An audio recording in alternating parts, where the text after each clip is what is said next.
옛날 호숫가를 거닐기 위해 저희는 바다를 가로질러 배를 탑니다.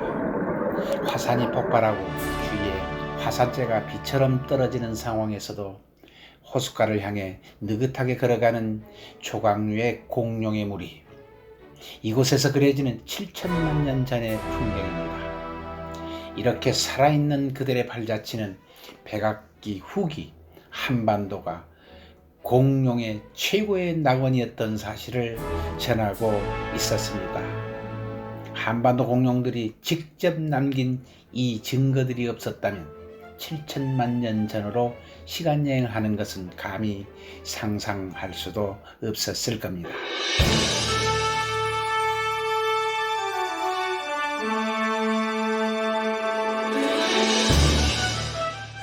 공룡을 만나러 가는 길, 여수시 화정면에 속하는 5개의 섬을 찾아갑니다. 본섬인 사도를 중심으로 추도, 장사도, 시루섬 등 작은 섬들이 어깨 동무하고 있는 곳.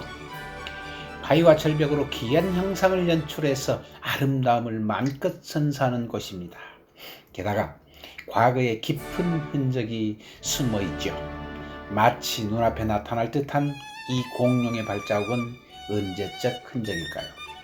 그 해답은 영남과 호남의 남해안을 따라 형성된 그 지질대로 보아 웅생된 백악기 공룡의 흔적이 살아 숨쉬고 있다고 봐야 합니다. 이곳 여수 공룡화석 산지는 우리나라 남해안에 널리 퍼져 있는 공룡화석 산지 중 하나입니다. 유네스코 세계유산 잠정 목록에 올라갈 정도로 중요한 공룡화석지라고 봐야 합니다.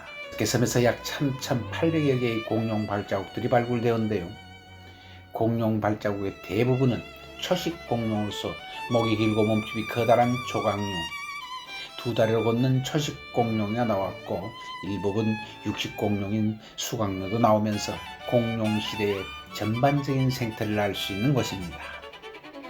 특히 이곳 추도에서 만난 공룡의 작은 발자국들, 우리는 이 흔적을 바라보며 공룡들이 호숫가에서 물을 먹고 휴식을 취하던 순간, 육식 공룡과 초식 공룡이 마주쳤던 긴장되었던 순간, 그리고 그 옆에서 화산이 폭발했던 순간까지 상상 속에서 남아 생생하게 그리려고 합니다. 천연기념물 제434호로 지정되어 있는 여수시 사도 일대 공룡 화석지. 하루에 2번 여수 바다는 옛날 공룡의 흔적을 드러내줍니다. 바닷물이 빠지면 이 해안가는 공룡이 살았던 시간으로 시간여행을 하는 셈이죠. 7천만 년 전 고생물이 남기고 간 흔적 중 공룡 발자국의 화석은 현재 우리에게 가장 선명한 증거 자료가 됩니다. 왜냐하면 당시의 환경과 패턴, 습성을 추측할 수 있기 때문입니다.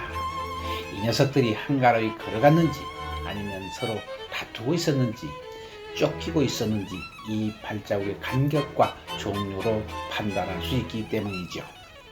8천만 년 전 당시 한반도는 일본과 중국 등 커다란 대륙과 붙어 있었고 크고 작은 호수가 많았습니다.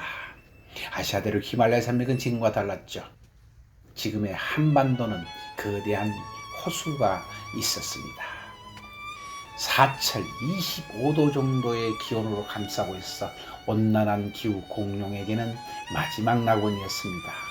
삼나무, 소철, 고사리와 이끼 등이 숲을 이루고 있었고 공룡들에게는 더 없는 보육원이었던 셈입니다. 중생대 백악기 후 그 당시에는 큰 호숫가였습니다.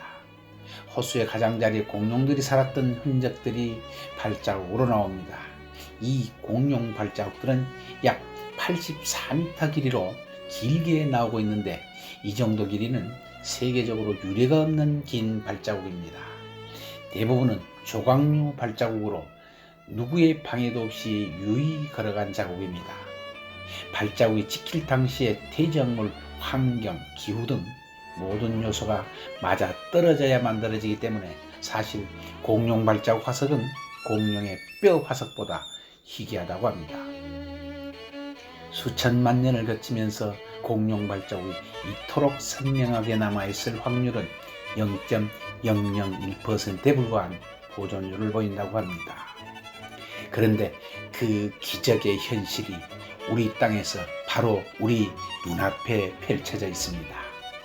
공룡들은 이 추도 일대에서 무엇을 하고 있었을까요? 그 해답을 발자국과 함께 찾을 수 있는 이 연흔 화석에서 찾을 수 있습니다. 이곳에 연흔 화석이 나타난다는 것은 바로 이곳이 호수, 7천만 년 전 이곳은 호숫가였다는 얘기입니다. 잔잔한 호수가 육지부에 흔적을 남긴 것입니다. 이 연흔 물결 자국 속에는 이 호수가 위치했던 방향, 크기, 그리고 당시 이곳의 지리적 환경 정보가 고스란히 담겨 있습니다.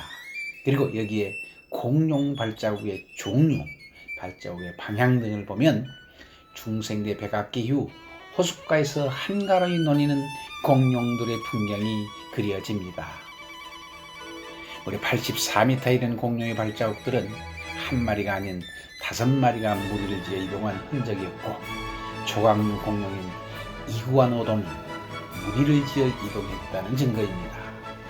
보형열 위에 화산재가 쌓여 만들어진 대적층이 발견된 것으로 보아 주변에서 화산이 폭발을 했는데도 이렇게 폭폭이 일정하다는 것은 이들 무리는 그리 놀라지 않았다는 사실입니다. 그러던 지금으로부터 6,500만 년 전 지름 약 10km의 행성이 지구와 충돌을 합니다. 원자폭탄 10억 개가 동시에 폭발한 것 같은 충격, 그을음과 검은 해, 극심한 가뭄은 지구 생물의 멸종을 초래했고, 중생대 이 지구를 지배했던 공룡은 이렇게 사라져 버립니다. 어린이들은 커다란 동물의 호기심으로 다가와 좋아들 합니다. 하지만 공룡은 어른들에겐 먼 시간이 지난 지금 우리들에게 말하고 있습니다. 우리가 살고 있는 이 땅에서 분명 존재했던 그들, 공룡들의 이야기를 우리는 더 자세히 들어봐야 할 것입니다. 시청해 주셔서 고맙습니다. 구독과 좋아요, 알림 설정은 센스입니다.